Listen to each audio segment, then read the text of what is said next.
यह कहानी है आत्माओं का खंडहर किला के बारे में। बहुत पहले की बात है। अमन नाम का एक नौजवान लड़का था। वह गांव में ही अपने परिवार के साथ रहता था। अमन पढ़ाई में बहुत अच्छा था, पर गांव के स्कूल में उसकी पढ़ाई अच्छे से नहीं हो पाती थी। इसलिए वह अपनी पढ़ाई और अच्छे से करने के लिए शहर चला गया। एक दिन अमन अपने कमरे में बैठकर पढ़ाई कर रहा था। तभी अचानक चारों तरफ से घनघोर आंधी और तूफान आ गया और वो रात में एक डरावनी और तूफानी रात बन गई। अमन को ऐसा मंजर देख थोड़ा डर लगने लगा और वह अपनी पढ़ाई बंद करके बेड पर सोने चल गया। डर से उसे याद आया कि उसके रिश्तेदार का एक छोटा सा घर शहर से थोड़ी दूर पर है, लेकिन उसमें कोई नहीं रहता और वहाँ भूतों का वास हो गया था। इसलिए वहाँ डर के मारे कोई भी नहीं जाता था। तो उसने खुद से वादा किया कि वह भूतों से कभी नहीं डरेगा। दूसरे दिन अमन अपने दोस्तों के साथ शहर से बाहर एक खंडहर किले घूमने के लिए गया। वहाँ एक आत्माओं का खंडहर किला था। उस खंडहर किले के अंदर एक छोटा सा घर बना हुआ था। कहा जाता था कि उस घर में आत्माओं का वास है। वहाँ के लोग बताते हैं कि जब दुश्मन सैनिक उस किले पर हमला किया था तो वहाँ की औरतें उस घर में छुप गई थी। दुश्मन सैनिकों ने उन सारी औरतों को उस घर में जिंदा जला दिया था।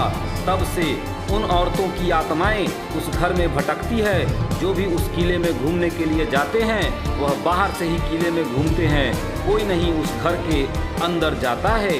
पर अमन ने खुद से वादा किया था कि वो भूतों से नहीं डरेगा, इसलिए वह उस घर में जाने का फैसला किया। अमर से सारे दोस्त ने उसे अंदर जाने से मना किया, पर अमन नहीं माना। उसने अपने दोस्तों से कहा, भूतों से मैं नहीं डरता, तुम लोग देखना भूत मेरा कुछ नहीं कर सकते, मैं सही सलामत वापस आऊँगा। तुम लोग मेरा यहीं पर थोड़ा देर इंतजार करो, अंदर से घूम कर आता हूँ। जैसे ही अमन घर के पास गया, उसकी दिल की धड़कन तेज हो गई, तेजी से धड़कने लगी और वहाँ पे खिड़कियाँ खटकने लगी, जिससे लगता था कि अभी अभी यहाँ कोई आया है। ऐसा लगता था कि अभी इस घर में कोई रह रहा है और घर जैसे जीवित हो। उसने एक गहरी सांस ली और धक्का देकर पुराने अजीब दरवाजे को खोल दिया। घर के भीतर बाहर अधिक भयानक और डरावना था। उधर उस घर की फर्श सड़ गई थी और दीवारें जाले की पर्दे से ढकी हुई थी। फिर उसने जालों को हटाते हुए एक कमरे में गया और जैसे ही कमरे के अंदर गया उसे महसूस होने लगा कि कोई उसका पीछा कर रहा है। अमन ने इस बात को नज़रअंदाज किया और आगे बढ़ा। अचानक उसके पीछे एक धीमी सी आवाज़ सुनाई दी। उसने इधर उधर देखा, लेकिन उसे कुछ भी नहीं दिखाई दिया। उसने खुद से कहा, शायद यह सिर्फ मेरा डर है, और फिर आगे बढ़ा। लेकिन वो आवाज़ें और लगातार सुनाई देने लगी। अब उसे अपने पीछे किसी के होने का एहसास हुआ। उसे लगने लगा कि कोई तो है जो मेरा पीछा कर रहा है, और वह समझ गया कि वह उस घर में अकेला नहीं है। अमन अपने मन में सोच लिया कि अब मैं यहाँ से नहीं भागा तो मैं शायद जिंदा नहीं रहूँगा। उसने धीरे से भागने के लिए पीछे मुड़ा तो देखा कि लेकिन दरवाज़ा बंद हो चुका है और वो बुरी तरह से फंस गया था। घबराकर उसने दूसरा रास्ता खोजा, लेकिन कोई फायदा नहीं हुआ क्योंकि घर सारे दरवाजे और खिड़कियाँ बंद हो गई थी। अमन महसूस कर रहा था कि कोई उसके नज़दीक आ रहा है और हवा हर कदम के साथ ठंडी होती जा रही है। फिर उसने देखा कि थोड़ी ही देर में एक डरावनी औरत उसके सामने आ गई।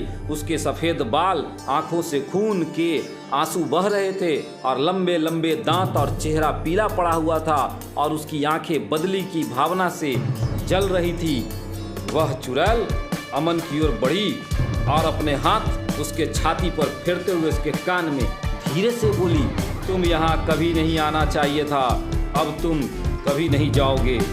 और इतना बोलकर अमन का गला पकड़कर मार दिया और उसके शरीर के टुकड़े टुकड़े कर दिया।